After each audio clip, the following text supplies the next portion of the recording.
नमस्कार दोस्तों, pair banking में आपका स्वागत है। आज का डिस्कशन द हिंदू एडिटोरियल पर होगा। तो चलिए देखते हैं 9 तारीख के एडिटोरियल में क्या है। इसमें आज के एडिटोरियल में मैक्सिमम चीज़ें जो आज के टॉपिक्स हैं वो यूएसए पे रिलेटेड है।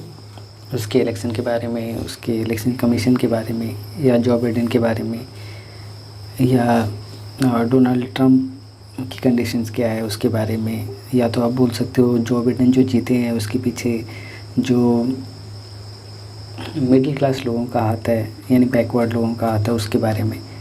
इन सब चीज़ों के बारे में आज पूरा एडिटोरियल छाया हुआ है।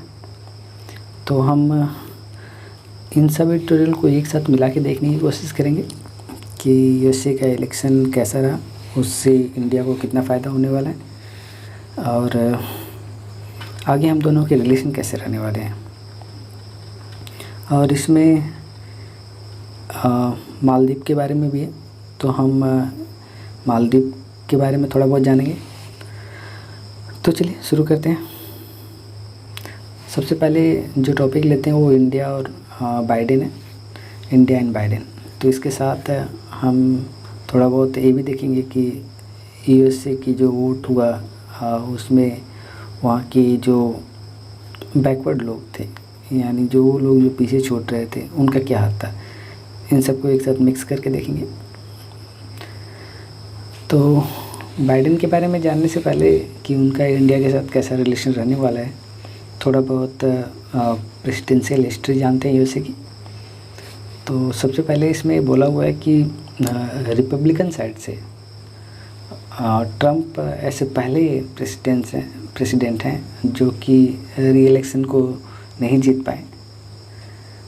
उसके ये 1992 से अब तक ट्रंप साहब पहले प्रेसिडेंट है जो इस तरह के इलेक्शन को हार गए। तो ये भी एक ट्रंप साहब के लिए रिकॉर्ड है, और इसके पीछे बहुत सारे रीज़न है। कुछ हद तक पेंडेमिक भी इसके लिए बहुत बड़ा जिम्मेदार है। अगर पेंडेमिक नहीं हुआ होता कोविड-19 तो सिचुएशन शायद थोड़ी और आसान हो सकती थी ट्रंप साहब के लिए। तो खैर जो भी हो, उनका बैड लक था। वैसे ट्रंप साहब ने अपने लोगों के लिए काफ़ी कुछ करने की कोशिश की, यहाँ तक कि इन सब चीज़ों के लिए उन्होंने कभी अपनी इमेज के बारे में नहीं सोचा, या अपनी जो पोस्ट है उस बारे में नहीं सोचा। जितना हो सका उतना बार्गेनिंग की, लोगों से खुल के बार्गेनिंग की। जैसा कि एक प्रेसिडेंट जो होता है यूएसए का, वो ऐसा नहीं करता, वो अपनी डिग्निटी को मेंटेन करता है। लेकिन ट्रंप साहब ने ऐसा कुछ नहीं किया। उन्हें अपने लोगों की चिंता थी, उसके लिए उन जिससे भी हो सका, जितना भी हो सका, उतनी बार्गेनिंग की।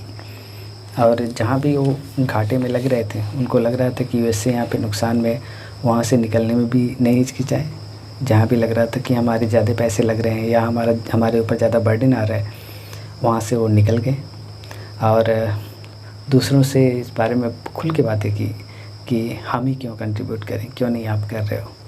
तो ऐसा नहीं है कि ट्रंप साहब गलत थे, वो अपने लोगों के लिए सही थे, यूएसए के लिए सही थे। हाँ, कुछ मायने में कुछ चीज़ें उन्होंने ऐसी की जो वर्ल्ड लेवल पे यूएसए का प्रेसिडेंट नहीं करता है, इस वजह से लोग थोड़ी सी उनकी आलोचना भी कर रहे हैं।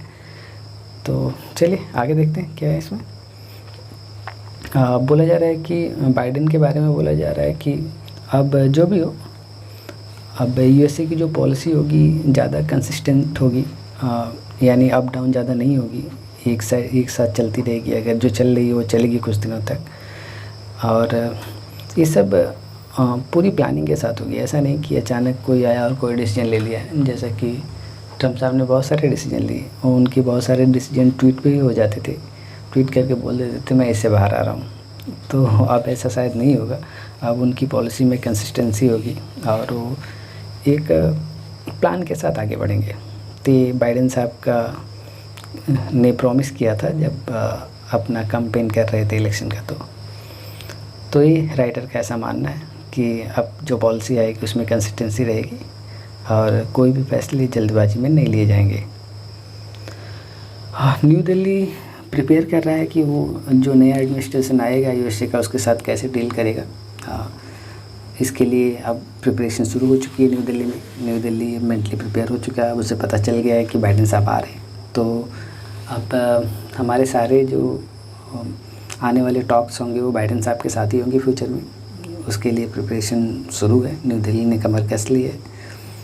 और यूएसए के हिसाब से भी एक जो इलेक्शन था वो बड़ा ही पेचीदा था। वहाँ पे भी किसी को ठीक से पता नहीं था कौन जीत रहा है। यहाँ तक कि हमारी गवर्नमेंट को भी ठीक से क्लियर नहीं था कि बाइडेन साहब जीतेंगे या ट्रम्प। कुछ हद तक हमें मान के भी चल रहे थे अकॉर्डिंग टू राइटर कि ट्रम्प साहब री इलेक्शन जीत जाएंगे। उसी को आगे बोलने की कोशिश कर रहा है राइटर कि ये जो जीत थी वो मिक्स थी हमारी गवर्नमेंट के लिए। बहुत हद तक न ज़्यादा हम दुखी थे न ज़्यादा खुश थे इस चीज़ से जो हुई है। इसमें ऐड कर रहे हैं अपनी तरफ से क्लेरिफाई करने की कोशिश कि आखिर क्यों राइटर को ऐसा लग रहा है कि ये मिक्स जीत थी। तो वो बोल रहे हैं एक बार इलेक्शन चलते चलते तक भी हमने ट्रम्प साहब के साथ बहुत सारे एक्टिविटीज़ किए और ट्रम्प पे हमने बहुत इन्वेस्ट किया था। ट्रम्प के साथ हमारे पीएम ने ह्यूस्टन किया, अहमदाबाद रैली की। ये मान के किया कि ट्रम्प फिर से री इलेक्शन जीत जाएंगे और 4 साल तक हम फिर से एक साथ काम करेंगे, जिसमें काफ़ी काम करना बाकी था, काफ़ी काम हो जाएगा। यहाँ तक ही नहीं, हमारे जो एक्सटर्नल मिनिस्टर थे वो यूएसए की विज़िट पे थे। वहाँ पे उन्होंने डेमोक्रेट पार्टी के जो कमेटी थी उससे मिलने से मना कर दिया था क्योंकि वो लोग खुल के कुछ मुद्दों पर भी विरोध कर रहे थे हमारा, तो उन्होंने उसको मना कर दिया। जबकि ऐसा लोग नहीं करते। जब भी कहीं जाते हैं तो वहाँ की अपोजिशन पार्टी से भी मिलते हैं, क्योंकि डेमोक्रेसी में पता नहीं चलता कि कब कौन सत्ता में आ जाए। लेकिन इसे हमारा ओवर कॉन्फिडेंस बोलिए या हमारी गलती कि हमने मना किया कि नहीं, हम आपके साथ बात नहीं करेंगे। तो इसका खुल के विरोध भी हुआ था। यहाँ तक कि कमला हैरिस ने भी इसका विरोध किया था, खुल के विरोध किया था, बोला था हम इसका विरोध करते हैं जो किया इंडिया ने। और इतना ही हमने नहीं किया, हमने इलेक्शन होते होते भी 2+2 टॉक्स जो था वो भी किया। उसमें एक एग्रीमेंट बचा हुआ था साइन करने के लिए, उसको भी हमने साइन किया और शायद इस भरोसे के साथ कि ट्रम्प फिर से जीत रहे हैं, ये हमारा विश्वास था। तो एक तो साइड ये है कि हम इतना ओवर कॉन्फिडेंट थे कि ट्रम्प साहब दोबारा आ रहे हैं, इस वजह से हमने एक्टिविटीज़ को रोकी नहीं, हमने कंटिन्यू रखी। दूसरा एंगल भी राइटर देख रहा है कि दूसरा एंगल ये है कि जो बाइडेन साहब हैं वो बहुत बड़े सपोर्टर हैं इंडिया और यूएसए के रिलेशन के। वो भी मानते हैं कि इस एरिया में अगर शांति बनाए रखनी है या यूएसए को मजबूत बनाए रखना है तो उसको इंडिया के साथ रिलेशन मजबूत करना होगा और लंबे रिलेशन रखने होंगे। आज के समय की ये मांग है। तो ये बाइडेन साहब का मानना है कि हमें इंडिया के साथ लॉन्ग टाइम रिलेशन बनाना होगा और इसके लिए वो अपनी जो फॉरेन पॉलिसी है उसको इस एंगल से देखते हैं और बहुत हद तक प्रॉमिस भी करते हैं कि फ्यूचर जो स्ट्रेटजी टाई होगी वो कंटिन्यू रहेगी, उसे हम किसी भी तरह से रोकने वाले नहीं हैं। इसमें जो उनकी फॉरेन पॉलिसी है वो तो है ही, लेकिन आज की डेट में जो सिनेरियो है जीत के आने के बाद वो शायद इतनी प्रायोरिटी न रह जाए। फॉरेन पॉलिसी बाद में आएगी, उससे पहले उनको अपने इंटरनल इश्यूज को देखना होगा। और इंटरनल लेवल पे आज की डेट में यूएसए बहुत ही ख़राब कंडीशन में है। कोविड-19 ने उसकी कमर तोड़ दी है, बहुत सारे पेशेंट आए हैं, बहुत सारे लोग मारे गए हैं।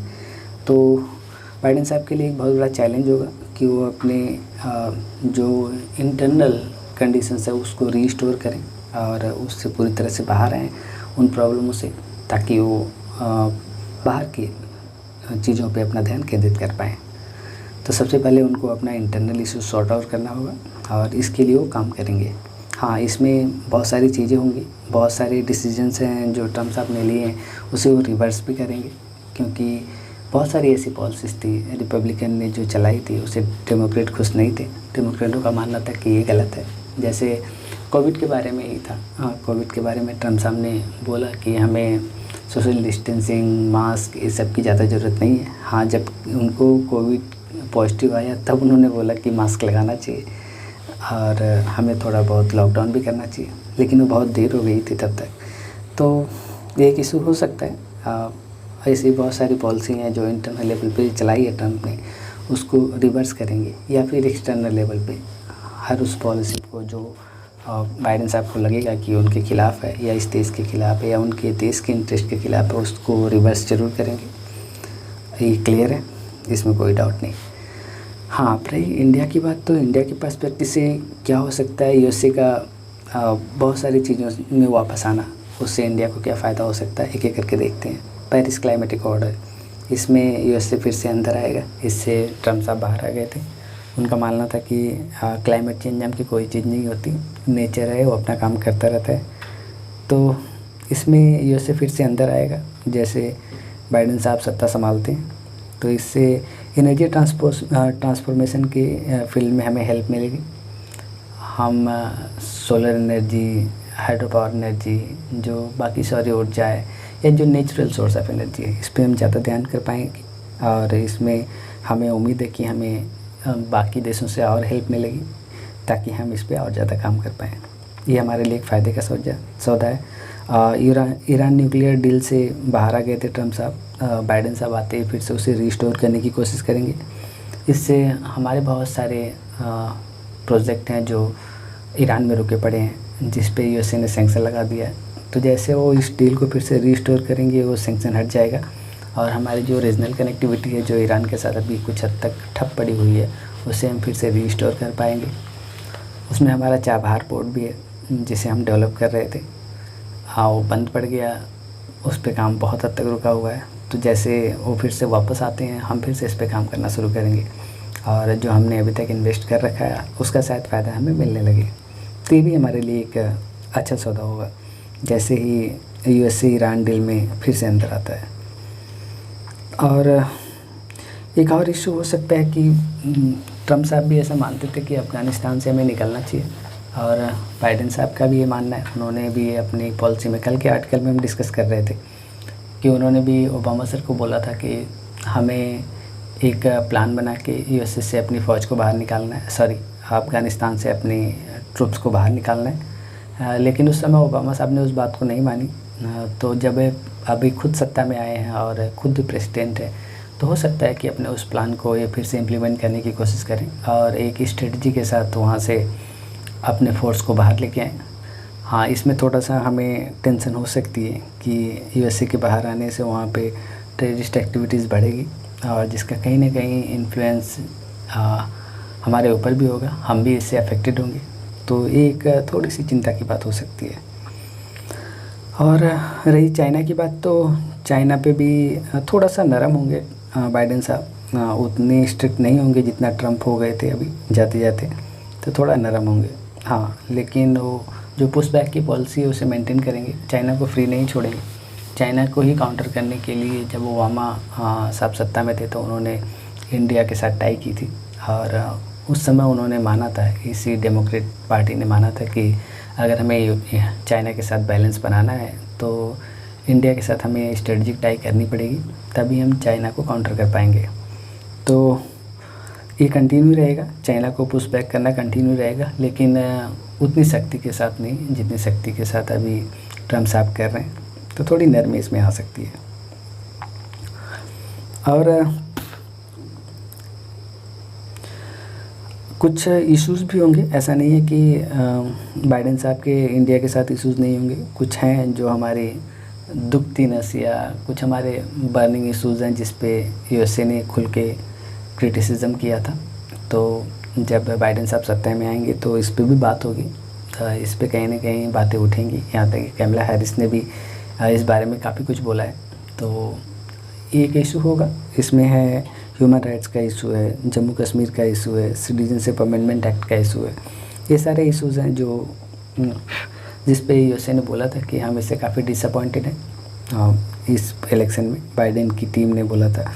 तो इस पे बात होगी। अब हमें देखना है कि हम अपने स्टैंड को कैसे रख पाते हैं, हम अपनी बातों को यूएसए के सामने कैसे रख पाते हैं और उसे कैसे समझा पाते हैं कि ये हमारे लिए क्यों ज़रूरी है, ये हमारे इंटरेस्ट में है। अगर हम इन चीज़ों से पीछे हटते हैं तो इससे हमारे देश को नुकसान होगा। मुझे उम्मीद है कि अगर हम ठीक से समझाने में सफल रहें तो यूएसए को समझ में आएगा, क्योंकि कोई भी रिलेशन किसी भी देश के इंटरेस्ट को नुकसान पहुंचा के नहीं बनाया जा सकता।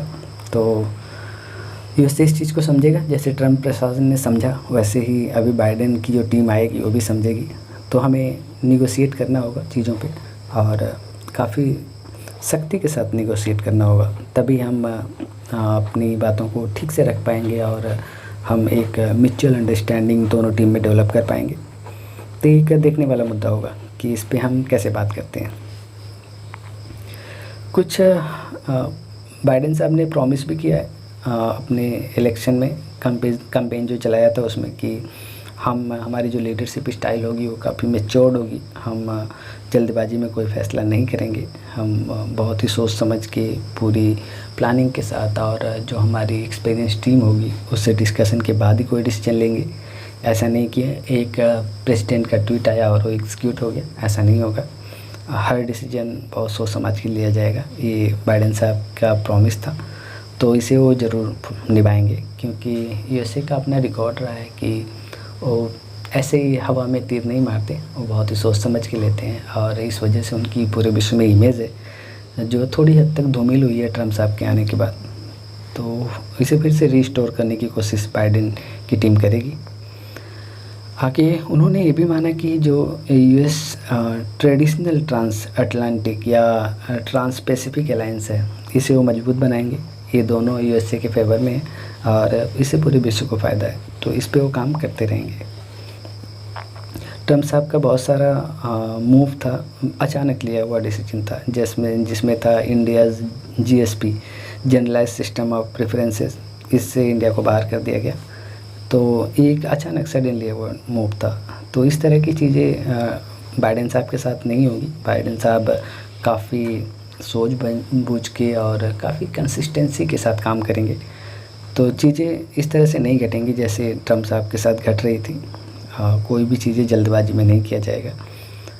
आगे तो काफ़ी एक मैच्योर टीम फिर से आई है, और जो इमेज थी यूएसए की पूरे विश्व में, उसे फिर से रीस्टोर करने की वो कोशिश करेगी। तो एक बार न्यू दिल्ली को देखना है कि वो कैसे एडजस्ट करता है इस नई टीम के साथ, कैसे उसके साथ एडजस्ट करके तालमेल बैठा के आगे बढ़ने की कोशिश करता है।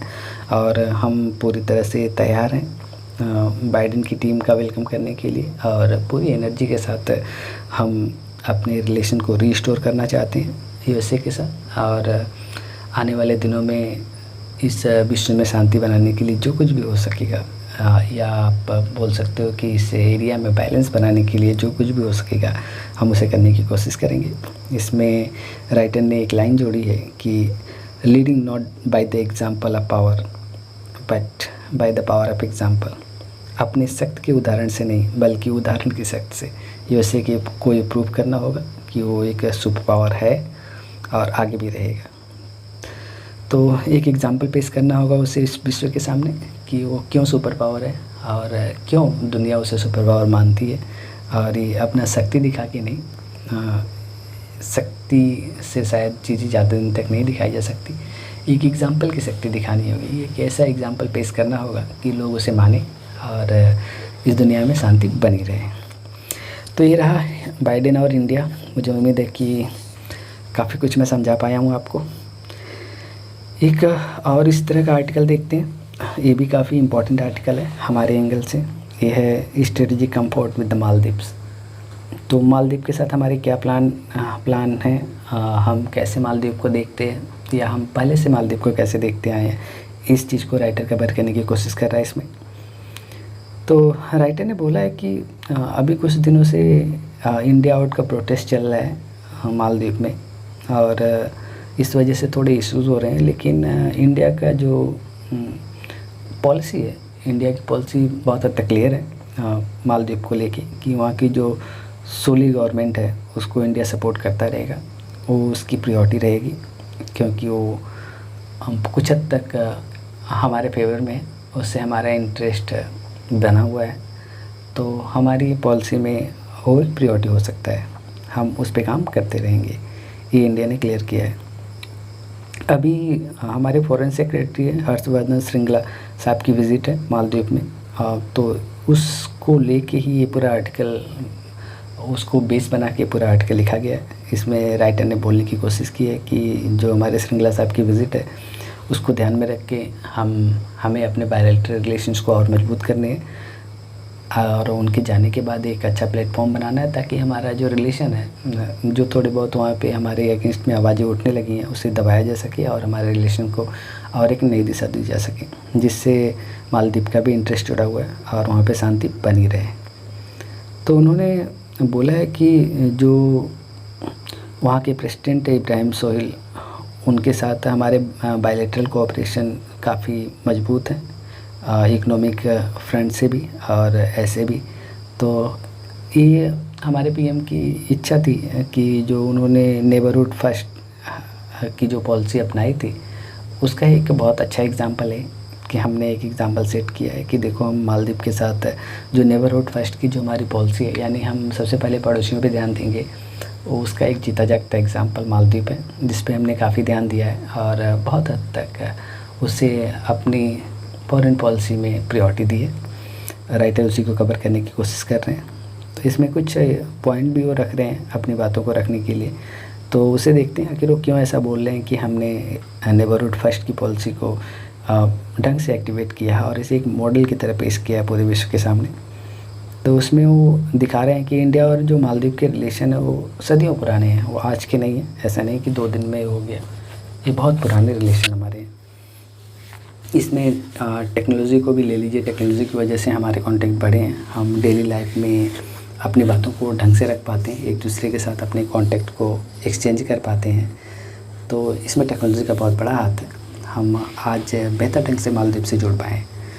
मालदीव के स्टूडेंट हमारे यहाँ पढ़ाई के लिए आते हैं, वहाँ के जो पेशेंट हैं वो हमारे यहाँ मेडिकल फैसिलिटीज़ के लिए आते हैं। और मालदीव एक ऐसा देश है जो वीज़ा फ्री है, हमने उसे वीज़ा फ्री कर रखा है। अगर उसके पास पासपोर्ट है तो हमारे यहाँ आ सकता है और ये सारी फैसिलिटीज़ ले सकता है। तो मालदीव के फेवर में वहाँ के बच्चे आते हैं। हमारा एजुकेशन सिस्टम बहुत अच्छा है, बहुत पुराना है, हमारे पास है बहुत बढ़िया स्ट्रक्चर्स हैं, इंफ्रास्ट्रक्चर्स है मेडिकल के या एजुकेशन के फील्ड में आप बोल सकते हो।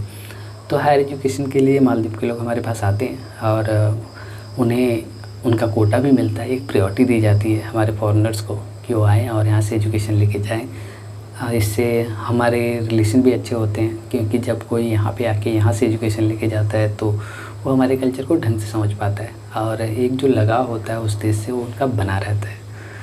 तो एजुकेशन के फील्ड में भी होता है, हम मेडिकल के फील्ड में भी काफ़ी हेल्प करते हैं। मेडिकल के फील्ड में हमारे पास बहुत अच्छे अच्छे हॉस्पिटल हैं, सस्ते हॉस्पिटल हैं, हम सस्ते दामों पे बहुत अच्छा इलाज करते हैं। जबकि अगर कहीं यूरोपियन कंट्री में जाओ तो इसका ट्रिपल या 4 या 10 टाइम्स भी पे करना पड़ता है। तो इस वजह से भी, और मालदीव हमारा पड़ोसी है तो उससे ज़्यादा आसानी होती है। तो वीज़ा फ्री रिज़ाइन किया हुआ है इंडिया ने, ताकि वो आसानी से यहाँ आ सके। तो पासपोर्ट लेके बस आ जाते हैं यहाँ पे और ये सारी फैसिलिटी लेके जाते हैं। तो ये भी एक उस रिलेशन का हिस्सा है जो हमारा सदियों पुराना रिलेशन है मालदीव के साथ, ये सब चीज़ें उससे जुड़ी हुई हैं। इसके अलावा मालदीव एक टूरिस्ट प्लेस है और उसका टूरिज़्म जो है ये मेन सोर्स ऑफ इनकम है। तो इसमें इंडिया का बहुत बड़ा कंट्रीब्यूशन है। इंडिया के लोग वहाँ जाते हैं घूमने के लिए। जो हमारा सबसे फेवरेट प्लेस है आज की डेट में घूमने का, वो मालदीव है, क्योंकि बहुत नज़दीक है, आसानी से हम वहाँ पहुँच जाते हैं। तो इससे भी मालदीव को काफ़ी फ़ायदा होता है और इस वजह से जो बाकी लोग हैं उनके लिए जॉब का साधन भी है, उससे जॉब मिलता है। टूरिस्ट में काफ़ी जॉब है, तो इससे भी उनको फ़ायदा होता है। इनकम के साथ साथ जॉब भी उनका जनरेट हो रहा है। तो इस तरह से इंडिया उनको कंट्रीब्यूट कर रहा है। और भी देखिए क्या कर रहा है इंडिया उनके साथ। हमारे जो हमारा कुछ लोकेशन ऐसा है कि हमें इसका थोड़ा सा फ़ायदा मिलता है। हमें एक्सपोर्ट करने की फ़ैसिलिटीज़ है, हम जो इसेंशियल आइटम्स है उसे आसानी से एक्सपोर्ट कर पाते हैं, वहाँ पे वहाँ से ले पाते हैं या हम उन्हें दे भी पाते हैं। हम उनको सामान बहुत हद तक पहुँचा पाते हैं जो टैक्स फ्री होती हैं। इससे वहाँ के लोगों को फ़ायदा होता है, चीज़ें सस्ते दामों पे मिल पाती है। अगर आप टैक्स नहीं लगा रहे हो तो उन्हें फ़ायदा होता है और वो भी हमें एक्सपोर्ट कर पाते हैं बहुत सारी चीज़ें। तो जो हमारा इंपोर्ट एक्सपोर्ट का बिजनेस है मालदीव के साथ, तो काफ़ी अच्छा है और उनको टैक्स कम देने की वजह से ज़्यादा पे नहीं करना पड़ता। तो ये एक चीज़ें हैं। इसके अलावा भी इंडिया ने काफ़ी हेल्प की है। हर इमरजेंसी में जब भी कोई ज़रूरत पड़ी है मालदीव को, हम हमेशा तैयार रहे हैं। इसमें कुछ एग्जांपल राइटर लिया है कि 1988 में जब वहाँ के प्रेसिडेंट को वहाँ के कुछ मिलिटेंटों ने उन पे कब्जा करने की कोशिश की या उनका सत्ता परिवर्तन करने की कोशिश की, तो उन्होंने इंडिया से हेल्प मांगी और इंडिया ने अपनी नेवी भेजी, अपना पैरा ट्रूपर्स भेजा और उसको रिस्टोर कराया। उस पूरे ऑपरेशन को इंडिया ने ऑपरेशन कैक्टस का नाम दिया था, ताकि हम उन्हें फिर से रिस्टोर करा पाए और वो सत्ता में बने रहें। तो ये 1988 की घटना है। ऑपरेशन कैक्टस आपसे पूछा जा सकता है, तो इसको आप ध्यान रखिए। 2004 में सुनामी आई थी, उस समय इंडिया ने काफ़ी हेल्प किया था। ड्रिंकिंग वाटर का इशू हो गया था, उस समय इंडिया ने बहुत हेल्प किया था। हमने अपना यहाँ से जहाज़ भेजा था पानी का और उसमें बहुत सारे पानी की बोतल डाले थे और इस तरह से उनके ड्रिंकिंग वाटर के इशूज़ को सॉल्व किया गया था। कोविड-19 के समय में अभी ये लेटेस्ट घटना है, इसमें भी हमने बहुत हेल्प की। हमने $250 मिलियन की सहायता दी है मालदीव को और एक एयर ट्रैवल बबल भी चलाया। एयर ट्रैवल बबल क्या होता है? ये दो देशों के बीच में चलाया जाने वाला क्या बोलते हैं, एयर पैसेंजर है। अगर हमारे यहाँ उनके देश के जो नागरिक हैं एक दूसरे के देश में जाना चाहते हैं तो हम इस तरह की सेवा करते हैं एयर ट्रैवल की। हम यहाँ से डायरेक्ट फ़्लाइट मालदीव को भेजते हैं, मालदीव से फ़्लाइट हमारे यहाँ आती है। तो इस तरह का एयर ट्रैवल बबल हमने एशिया में पहली बार चलाया था। साउथ एशिया में ये पहली घटना थी और ये हमने मालदीव के साथ की ताकि हम अपने रिलेशन को बेहतर रख सकें। तो ये हमारा प्रॉमिस था जो हमने पूरा किया और हमने उससे भी कहा कि अगर फ्यूचर में भी कोई ज़रूरत पड़ेगी तो हम आपकी हेल्प करते रहेंगे। तो ये सब चीज़ें हम मालदीव के साथ कर रहे हैं, तो हम ये नहीं बोल सकते कि एक दिन में हुआ है। ये बहुत पुराना रिलेशन है और ये इस वजह से हो पा रहा है। कुछ प्रोटेस्ट भी हुआ है यमीन कैंप की तरफ से, उन्होंने इंडिया आउट का नारा दिया और जब उनसे पूछा गया कि क्यों ऐसा बोल रहे हो तो उन्होंने बोला कि इंडिया जो है बहुत ही ज़्यादा डेवलपमेंट कर रहा है मालदीव में और इस से वो हमारे जो रिसोर्सेज हैं या हमारे देश पे कब्जा करने की कोशिश कर रहा है। तो एक अफवाह थी जो उनके लोगों ने चलाई। कुछ हद तक वो रिवेंज टाइप की चीज़ें हैं, क्योंकि जब यमीन की गवर्नमेंट थी तो कुछ हद तक अभी जो सत्ता में पार्टी है सोली साहब की, इनके लोग भी बोलते थे कि जो यमीन कैंप है वो हमारे देश को चाइना के हाथों में गिरवी रख रहा है। तो अब उन्हें मौका मिला तो भी ऐसा बोल रहे हैं कि उस समय चाइना बहुत इन्वेस्ट कर रहा था, तो अब उनके लोगों को लग रहा है कि अब इंडिया बहुत इन्वेस्ट कर रहा है, तो इंडिया कहीं हमारे ऊपर कब्जा न कर ले। एक इशू इसको बोलने के लिए इसको यूज़ करते हैं यमीन कैंप के लोग और इस तरह से इंडिया आउट के नारा दे रहे हैं कि इंडिया बाहर जाओ। इसमें कुछ काम भी हुआ है, ऐसा नहीं कि ये पूरी तरह से गलत है। हमने काफ़ी इन्वेस्ट किया है, हमने काफ़ी चीज़ें दी हैं मालदीव को, जिसमें मैंने पीछे कुछ बताया है। आगे भी देखिए, इंडिया ने 2 हेलीकॉप्टर गिफ्ट किए थे और उनके लोगों को ट्रेनिंग दी थी इसके लिए। तो ये अभी जल्दी की घटना है, ये मालदीव के इंटरेस्ट में था जो हमने किया है। तो उनके लोग उसके साथ साथ एक और डिमांड कर रहे हैं कि जो उनके लीडर हैं यमीन साहब, उनको जल्दी रिलीज़ किया जाए।